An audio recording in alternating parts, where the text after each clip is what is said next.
Hare Krishna. So let's start with the first verse of Bhagavad Gita and let's take a dip in this nectarian verse. So here it goes. Dhritarashtra Uvacha Dharmakshetre Kurukshetre Samaveta Mamakaha Pandavaschaiva Kimma Kurvata Sanjaya. So here the first verse is spoken by Dhritarashtra. So entire Bhagavad Gita consists of 700 verses. And we have multiple people speaking in these verses.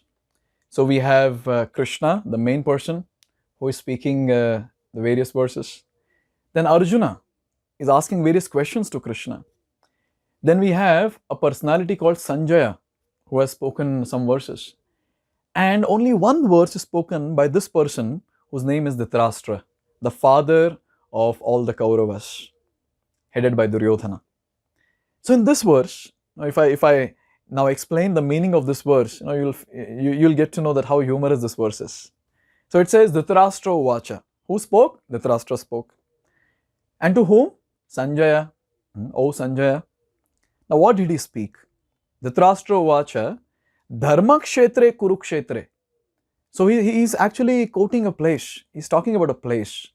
He's talking about Kurukshetra and he's saying it is Dharmakshetra. Dharmakshetre Kurukshetre Samaveta Yutsavaha. All the army came together. Samaveta Yutsavaha. Yutsavaha means desiring to fight. They all came together. Who all came together? Mamakaha. He's saying Mamakaha, my sons, and Pandavaha, the sons of Pandu. And then he's asking a question to Sanjaya, Kimakurvata, what did they do? Now, it's but obvious. Two parties have come to fight on the battlefield of Kurukshetra. And now this person is asking, what did they do? Are Baba, they have come to fight, they'll fight. What else they will do? But then there's a deeper meaning, to this verse. Let's try to understand that now, one by one.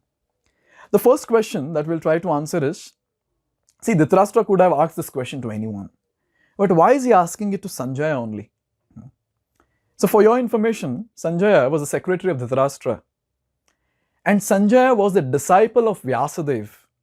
And by the mercy of Vyasadeva, Sanjaya, sitting in the palace with Dhritarashtra, he was able to envision what was happening on the battlefield of Kurukshetra. So basically, Sanjaya was giving the live commentary of what was going on that battlefield. And so Dhritarashtra knew this, and Dhritarashtra was asking Sanjaya about various happenings at the battlefield. Now the next thing here is, why is Dhritarashtra asking such an obvious question? Why? What is the reason? What is going on in the mind of Dhritarashtra? The first thing is, Dhritarashtra had a desire. He was desirous of something. And what was that? He wanted his sons to win the battle and take over the kingdom. This was the first thing that was going on in his mind. The second thing that was there in his mind was, he was doubtful, already he was doubtful of what? The possibility of his son's victory. Why? Now see, he himself is saying, how do we understand that he's doubtful about this? He himself is saying, Dharmakshetre Kurukshetre. So he's saying that Kurukshetra is a holy place. And who are the holy people? Pandavas. So it's like for the Pandavas, Kurukshetra is like the home ground. So he very well knew that the holy place will influence the holy people or pious people, and the Pandavas are those pious people, and surely their strength will be greater. So he was doubtful, thinking, I guess my son will lose. This is the first. This is the second thing. What was the third thing? Third thing was he was fearful. Now what was the fear? The fear was that his sons might compromise. What do I mean by compromise? Compromise means the sons, they might lose the animosity against the Pandavas, and they might just give the kingdom to Pandavas and they might come home. Now why was Dhritarashtra feeling this? He was feeling this because he was thinking, maybe the holy place might influence my sons also. And because of that, they might lose the animosity, they might become dharmic, and they might give up the kingdom. And this Dhritarashtra never wanted.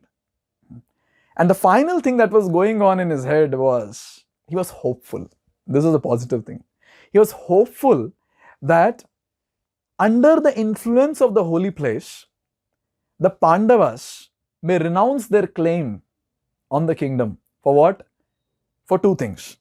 To avoid the bloodshed, and second, to stop or to avoid the degradation of family tradition. So this was the hopeful state which Dhritarashtra was in.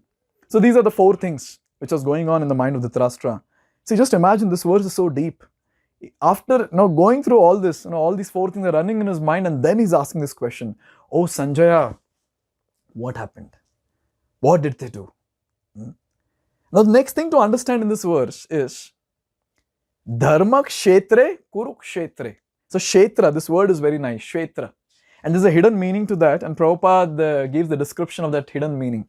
Please refer to the last few lines of the purport of Srila Prabhupada from Bhagavad Gita as it is.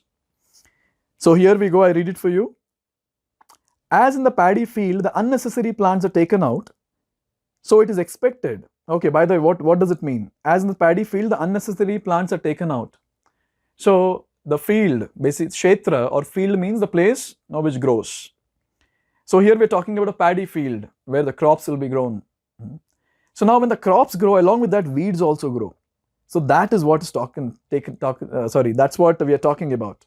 So here it is said that as in the paddy field, the unnecessary plants are taken out, as the weeds are taken out, so it is expected from the very beginning of these topics that in the religious field of Kurukshetra, so we are talking about a kshetra, a field, which is Kurukshetra, and Dhritarashtra himself said that field is Dharma Kshetra, the field of Dharma. And there, on that battlefield of Kurukshetra, what is given here? On the battlefield of Kurukshetra, where the father of religion, Sri Krishna, was present. Now what is he going to do? What is Sri Krishna going to do?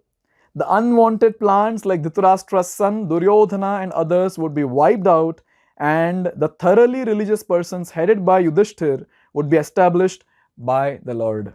Like a farmer removes the weeds from the field, similarly the father of religion, Krishna, would be removing the weed, that is Duryodhana and his entire army, and he is going to make sure that the nice crops grow, that is the Dharma grows. And who is representing Dharma? The Pandavas headed by Yudhishthir. Look at look at the depth of this particular verse, and look at the purport that Srila Prabhupada is giving. Now one last thing that we're going to discuss now is, we discussed about Dharma Kshetre Kurukshetre Samaveta Yutsavaha. Let's discuss the third line. Mamakaha Pandavaschaiva. So here we understand the mentality of Dhritarashtra, and this is a learning for all of us. There's a takeaway for all of us from this first verse. What is that? He's saying Mamakaha. So when he's saying Mamakaha, he is differentiating between the two, that is his sons and the sons of Pandu. See, ideally, he should take care of both his own sons and the sons of Pandus, and both of them together are called as Kurus, the Kauravas. But here Dhritarashtra, he's so duplicit.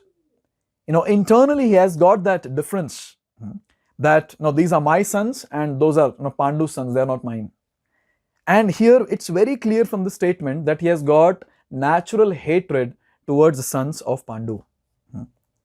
Now, what is the learning for all of us? This personality was so duplicit. You see how much anxiety this person had, how much fear this person had. So anyone who is duplicit, anyone who is a hypocrite, that person can never be peaceful, can never be satisfied.